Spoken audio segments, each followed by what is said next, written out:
ሰላም ሰላም ሰላም እንዴት ናችሁ? ደህና ናችሁ ወይ? እኔ ደህና ነኝ አልሐምዱሊላህ። የቲቲ ግሬስ ፋሚሊዎች ዛሬ ለየት ባለ ነገር ነው የመጣሁባችሁ። ደስ የሚለው ነገር ፍቅር ጨዋታ ጨመረች የምላችሁ ነገር ያው የፍቅር ጨዋታ እንደቀጠለ ነው እንደቀጠለ ነው። ምክንያቱም አቶ አበጋዝ ትንሽ ገንፈል ብለው ነበረ። በጣም ከሚገርመው ነገር ግን ሩታ መሆና ነው የተጃጃለችው መሆና ነው እንደዚህ የሆነችው ብዬ ለራሴ ግራ እስከመጋባት ድረስ ደርሼ ነበር። ግን በጣም ደስ የሚለው ነገር ምን እንደተፈጠረ ታውቃላችሁ? ፍቅርና ሩታ ይሄ ሁሉ ነገር ሲያደርጉ የነበረ በነገራችን ላይ ለኛንም ነው ፕራንክ የተደረግነው።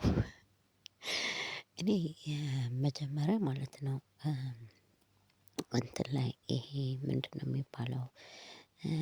ፍቅር በዚህ ሁኔታ በዚህ ነገር ከአብርሽ ጋር ትቀጥላለች የሚል ሀሳብ አልነበረኝም። ለምን ብትሉ አንድ የራሷ ህይወት የነበራት ሰው ናት። በዛ ላይ ደግሞ አብርሃም የማይረባና ለትዳር የማይሆን ሰው መሆኑን በደንብ አድርጋ አይታዋለች። ለምን ብትሉ ነገ ጠዋት ለሷም እንደዛ አርጎ እንደማይሄድ በምንም ሆነ በምንም እርግጠኛ አይደለችም። ምክንያቱም ስለማትፈልገው ነው መጀመሪያም ስለማይሆናት ስለማትፈልገው ነው መጀመሪያም ጥላው አልፈልግም ያለችው ደግሞ መልሳ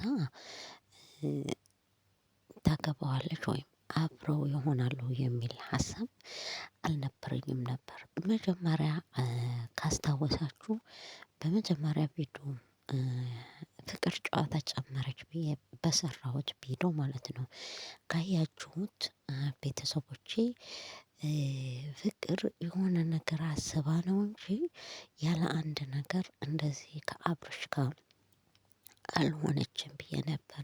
ከዚህ በፊት ሩታን ከአብርሽ ጋር ስትጋጭ ብዙ ነገር ሲፈጠር አብርሽን አግዛ ከአብርሽ ጋር ሆና ስትሰራ ነበር ማለት ነው። ስትሰራ ነበር ከዛ በኋላ ሩታ ደግሞ ወደ ቤቷ እንድትመለስ አድርጋ ነበር ማለት ነው። እውነት ፍቅር የምትደነቅ ሰውና የምትከበር ልጅ ናት ብዬ ነው የማስበው። አንደኛ ቆራጥነቷ ሁለተኛ መልካምነቷ ሶስተኛ ደግሞ ከቡታጀራ ለየት የሚያደርጋት ነገር ልፍስፍስ አይደለችም ማለት ነው። ልክ እንደ ሄሉ ማለት ነው። ስለዚህ ቤተሰቦቼ እምወዳችሁ እማከብራችሁ ላይክ ሰብስክራይብ ሸር አትርሱ። ስለምወዳችሁ ስለማከብራችሁ ውዶችዬ ስለምታበረታቱኝ ስለምታደርጉልኝ ሁሉም ነገር ደግሞ አመሰግናለሁ። ግን ደግሞ ማለት ነው እንዲህ ገደላት እኮ ልጁ አያበስ ከብር እኮ ኧረ ምነው ተረጋጋ አበጋዝ ረረረረረረረ ተቃጠለ። ህመሙ መከዳቱ ቀመሰው እንዲህ ነው ሲንከባከቡ የነበረ እነ ሄርሜላና ሩታም እንዲህ ስታረጋቸው ነበር። እንዲህ ነው የተንገበገቡት። ሰሩልህ ደግሞ ሲያስጠላ ይሄ ፀጉሩ ሲሰራ ምን ይመስላል? ኧረ ፍቅር እውነት አልተቻለችም ሩታ አልተቻለችም። ህመሙ ገደላት እኮ ህመሙ ገባበት።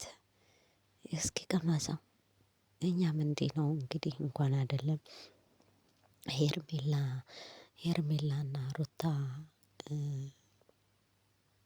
አይደለም ሄርሜላና ሩታ እኛንም እዚህ ሆነን እንዴት እንዳናደድከንና እንዴት እንዳሳመምከን አላወቅክም ነበር።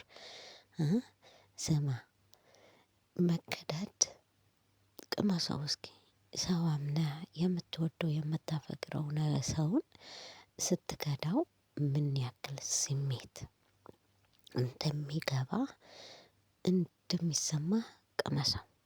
ስለዚህ ሩታ በጣም እኔ እውነት ለመናገር አልገመትኩም ነበር። ሩታና ፍቅር የሆነ ነገር አላቸው ብዬ ጭራሽ አልጠረጠርኩም አልገመትኩም ነበር። ግን አብርሽና ፍቅር ግን አብሮ ፍቅር ለመስራት አብሮ ትዳር ህይወትን ለመመስረት ሳይሆን ምናልባት ምናልባት ለሩታና ለሄርሜላ ለማናደድ የሆነ ሴራ አስረው የሆነ ነገር ፈጥረው እንደመጡ አስቤ ነበር። ግን በነገራችን ላይ ፍቅር በጣም ትችላለች በጣም ትችላለች። ሰራችበት አየህ ሰው የዘራውን ነው የሚያጭደው። ሰው ጥሩ ቢሆን ለራሱ ነው መጥፎም ቢሆን ለራስ ነው። አየህ መከዳት እንዴት እንደሚያም አየህ። በቃ ልጅቷን ነጅ ስቦ ጎትቶ ጎትቶ ጨረሳት እኮ። ወይ አበጋዝ ወይ አበጋዝ ወይ አበጋዝ ወይ አበጋዝ። ይሄ ሁሉ ነገር ሲያወሩት ሲያቅዱት የነበረ አሁን ደግሞ የት ይሄዳል? ወደ ሄርሜላ ነው የሚሄደው። ቆዩ ምን አለች ትላላችሁ? አሁን ደግሞ ሄርሜላ ናት ከዚህ ሁሉ ነገር ነፃ የሆነችው አይደለ? አሁን ደግሞ እውነት ለመናገር ሄርሜላን አይወዳትም አይወዳትም አያፈቅራትም አይፈልጋትም። አበጋዝ ማለት ነው።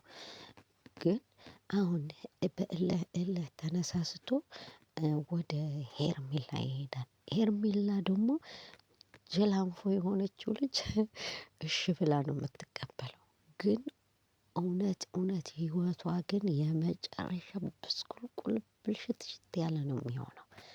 ይሄንን ሰውዬ ምንም የማይገባው ለልጁ ያልሆነ ለልጁ ክብር ያልተጨነቀ ለራሱ ክብር የሌለው ለቤተሰብ ክብር የሌለው ጭራሽ እሱ ጋር ትዳር ለመመስረት እሱ ጋር ህይወት ለመመስረት በጣም ከባድ ነው።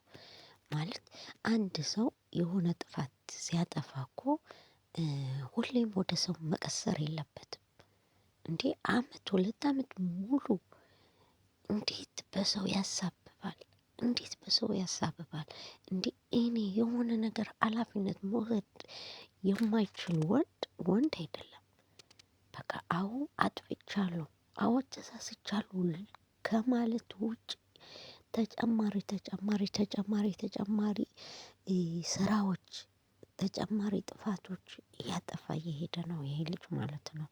ተው ባይ የሌለበት ባለጌ ዝም ብሎ አስተዳደጉ ሁሉ የሚያስጠላ ለራሱ ተሰድቦ ሰውን የሚያሰድብ እየሆነ ነው ይሄ ልጅ ማለት ነው። እውነት እንዳለችው ፍቅር ማለት ነው። ወደ ፍቅርን ባይመለስ ኖሮ አብርሃም ወደ ፍቅርን ባይመለስ ኖሮ ሌላ 5ኛ 6ኛ ሴት ባመጣ ነበር። አንተ እኮ ወዲህ እኔ ባትመጣ ኖሮ ወይም ሌላ ህይወት ሌላ ሴት ጋር ልታበላሽ ትችላለህ። ወይም ደግሞ የማይሆን ጥፋት ታጠፋ ነበር። ስለዚህ አይንህን ግለጠው። እኔ ላንተ መንገድህ ነው ያጸዳሁልህ። በቃ በንግግሩ ሁሉ በሁሉም ነገር ሁሉ እንግዲህ ሄርሜላ ሳይሆን ሩታ ነበረች። በቃ በየቀኑ ለሩታ እንዲህ ብለን አብሽ ቀናት እንምጣ። ለሩታ እንዲህ ብለን አብሽ ሄርሜላ እንዳለች ሁሉ ረስተዋታል። ሄርሜላ ከብዙ ነገር እንዳሳለፈ ሁሉ ረስተዋታል።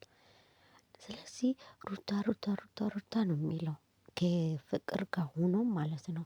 ለሩታ እንዲህ ብለን አብሽ ቀናት እንምጣ ለሩታ እንዲህ ይላት ነበር ለፍቅር ማለት ነው። ይሄ ማለት ደግሞ አብርሃም ፍቅሩ አልጨረሰም ሩታ ጋር ማለት ነው። ይህ ሁሉ ርቀት ከሚሄድ ይህ ሁሉ ነገር ከምታደርግ ደግሞ በቃ ይቅርታ ይቅርታ ማን ገደለ እንዴ? ይቅርታ እኮ የትልቅ ሰው ነው እንዴ? እዛ እኮ ስንት ነገር ችላ ነው። ስንት ነገር በሆዷ አድርጋ ነው ልጃችን አብረን እናሳድግ የምትለው። ቢገባ ኑሮ ላንተ አንተ የምትላትን ነገር ነበር የምትለው ያለችው ይቺ ልጅ። አሁንም ማለት ነው ይህ ሁሉ ነገር አድርጋ ይህ ሁሉ ነገር አድርጋ ይህ ሁሉ ነገር አሰቃይተሃት በልጇ ብትለምንህ የሚገባ ሰው አይደለም። ብዙ ነገር አደረግ አንተ መወሰን አቃተህ። እንድትወስን አይንህን እንዲገለጥ እኔን ተወኝ ከሄርሜላ ጋር ሁን አለች። እምቢ አልክ። እኔ ተወኝ ከፍቅር ጋር ሁን አለች። እምቢ አልክ። ምክንያቱም ምንድነው? ስለምትወዳት ነው። ከእሷ ከምንም ያልጨረስከው ነገር ስላለ ነው። እንዴ በቃ ይቅርታ ተባባሉ። ይቅርታ ብለህ ህይወትን ምራ። ይቅርታ ብለህ ወደ ነበርክበት ተመለስ። እንዴ በዚህ ሁኔታ እኔን ታገኘኛለሽ መሰለሽ ምናምን ምናምን ዝም ብለህ አልሸነፍ ባይነትን ወደዛ ጥለህ ይሄ የሚያስጠላ ባህሪህን ወደዛ ጥለህ ይቅርታ የሚለው ነገር አስቀድመህ ልጅህ በስነ ስርዓት ብታሳድግ ነው የሚሻለው። ስለዚህ እውነት ለመናገር የማይሆን አወዳደቅ ነው የምትወድቀው። የሴት ልጅ እንባ እንዲህ እየለመነች እንዲህ ለልጇ ብላ ለትዳሯ ብላ ለማቃናት ብዙ ነገር ከረፈደም ቢገባት እንግዲህ ተበዳይም ሆና ይቅርታ እየጠየቀች ነው ቢገባ ማለት ነው። ግን እውነት ለመናገር ፍቅር አልተቻለችም። ፍቅር አልተቻለችም ማለት ነው። እዚህ ላይ ማለት ነው አይኑን እንዲገለጥ መንገዱን እየጠረጉለት ነበር። ግን አበጋዝ መቼም የሚነቃ ነገር አይደለም። መቼም የሚባነን ሰው አይደለም። በቃ እንደዚህ እያለ ህይወቱ ጨዋታ ጨዋታ እያደረገ እንዲቀጥል ነው የሚፈልገው። እንዴ እስከመቼ እስከመቼ ህይወት እንዲህ ነው እንዴ? እውነት ፍቅር አልተቻለችም። በእውነት በጣም ነው የወደድኳት በጣም ነው ያከበርኳት። ምክንያቱም መጀመሪያም ተናግሬ ነበር። ፍቅር ጨዋታ ጨመረች። ፍቅር ያለ አንድ ነገር እንደዚህ አልሆነችም። ቀድመን አንፍረድ ቀድመን አንናገር ብዬ ነበር። እንዴ እኔና አንቺ ያወራነው ነገር አለ ሲላት አበጋዝ ምን እንዳለችው ሰምታችኋል አይደለ? እኔና አንቺ እኮ የምናወራው ነገር የተባባልነው ነገር ነበረ ብሎ ሲጠይቃት አዎ ነበረ። ቢሆን ግን እኔ ወደ አንተ ለመመለስ ግን በጣም ይከብደኛል። የማይሆን ነገር ነው ብላዋለች። ይሄ ማለት ደግሞ አንተ ለኔ የምትገባ ሰው አይደለህም። አንተ የምትገባኝ ሰው ብትሆን ኑሮ ያኔ ጥየህ ባልሄድኩኝ ነበር። አንተ ለልጄ አባት ብትመጥን ኑሮ ልጄ ባንተ በወለድኩኝ ነበር። እኔ ካንተ ባረገዝኩኝ ነበር ማለቷ ነው። ግን አቶ አበጋዝ መቼም ቢሆን አይገባውምና ሲጎትታት ሲሟጭራት ነበር። እሷ ግን ሄርሜላ ከህይወታቸው ለማስወጣት ነው ይሄ ሁሉ ነገር የተደረገው። እውነት ሄርሜላ ይወዳታል? እውነት ያፈቅራታል ወይ አያፈቅራትም? የተፈተነበት ፈተና ነበረ። ግን እውነት እንደማይወዳት እውነት እንደማይፈልጋት ሄርሜላ አውቀናል። ቤተሰቦች ሄርሜ ከዚህ ህይወት ጭምልቅቅ ያለ ህይወት ብትወጪ ነው የሚሻልሽ። ግን አሁን ደግሞ አቶ አበጋዝ ወደ ሄርሜላ ይመለሳል። ከሄርሜላና አብርሃም ሆኖ ደግሞ ለሩታና ለፍቅር እንደ አዲስ ድራማው እንደሚጀምር ጠብቁ። ይሄ ሁሉ ነገር ከሚሆን ግን ልዑልን እያሰባችሁ በፍቅር ልጃችሁ ብታሳድጉ የተመረጠ ነው ብዬ ነው የማስበው። ከዚህ ሁሉ ጨዋታ ከዚህ ሁሉ ጭምልቅቅ ያለ ህይወት ውጡና በይቅርታ የማይስተካከል ነገር የለም። ይቅርታ ተባባሉ። ወደ ነበረባችሁት ህይወት ተመለሱ። ልዑልም እንግዲህ ፈጣሪ ያሳድግላችሁ ማለት ነው። ቤተሰቦቼ ላይክ ሸር ሳብስክራይብ አትርሱ። እንወዳችኋለን እናከብራችኋለን። ክብር በሉልኝ ቤተሰቦቼ። ደህና ሁኑልኝ።